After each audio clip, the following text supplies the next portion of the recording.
Ini adalah satu program yang julung kali diadakan sebenarnya di negara kita juga. Iaitu satu program yang melibatkan hanya ayah-ayah secara khususnya sebagai kumpulan sasar kita.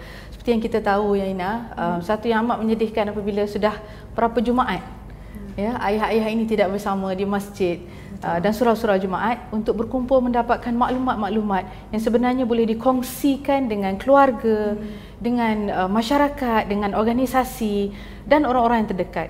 Jadi kita rasakan bahawa ini satu inisiatif yang kita perlu gerakkan supaya kita dapat menyampaikan perkara-perkara yang penting daripada Al-Quran dan juga daripada sunnah Rasulullah sallallahu alaihi wasallam. Dengan adanya majlis ayah yang mana kita akan mengupas topik-topik yang menyentuh ayah secara khususnya dan keluarga secara umumnya. Jadi di sini yang kita cuba bawakan bukanlah kita nak attack para ayah dan sebagainya Ina, tetapi lebih kepada pemerkasaan ayah itu sendiri dan bagaimana seorang ayah itu boleh berperanan. Kita semua tahu bahawa institusi terpenting dan walaupun dia daripada unit terkecil memang bermula daripada keluarga Ina. Jadi dalam keadaan sekarang, bukan kita yang menghendaki keadaan ini, yang kita perlu menjadi pemimpin hebat di dalam keluarga. Saya rasa ni zaman imam tarawih terbanyak di Malaysia setakat ini. Jadi peluang ini kita ambil untuk sama-sama ya, pihak kami pun mendidik diri dan kita berkongsi ilmu dengan pakar-pakar dan para ulama kepada para ayah dengan kita mengkhususkan satu majlis yang sangat special. Majlis ayah. Dipersembahkan, dihadiahkan kepada ayah-ayah seluruh Malaysia secara khususnya bermula esok 1 Ramadan 1441 Hijrah.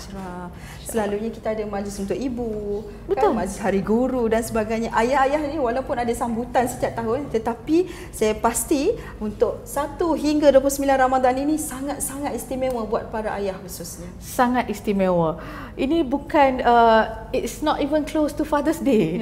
Ya. Okey, apa yang kita cuba buat adalah membawa kembali ke semua kita, bukan kepada ayah pada hari ini, tapi ibu-ibu juga kena tahu bahawa mereka sedang mendidik ayah-ayah pada masa akan datang. Betul. Jadi penting bukanlah ayah saja yang perlu melihat atau menonton nanti, tetapi para ibu yang sedang dalam proses membina bakal-bakal ayah pada masa akan datang. Apatah lagi para ayah sekarang yang perlu mendidik anak, yang perlu mendidik isteri, yang perlu mendidik anak, isteri, keluarga, ibu ayahnya untuk bersama di dalam masyarakat.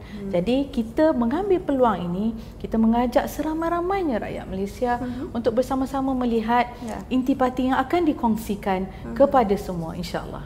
Apakah antara intipati yang akan diberikan kepada penonton, ayah-ayah ini dan semua orang kata yang akan menonton tu nanti? Okey, nah, InsyaAllah bagi pihak Yayasan Warisan Ummah Ikhlas, misi dan visi kami jelas. Membina legasi akhlak Al-Quran, dan kalau sebelum ni kita dengar World Quran Hour dan sebagainya, itu satu high impact campaign yang kita membawa misi berinteraksi dengan Al-Quran melalui baca, faham dan amal.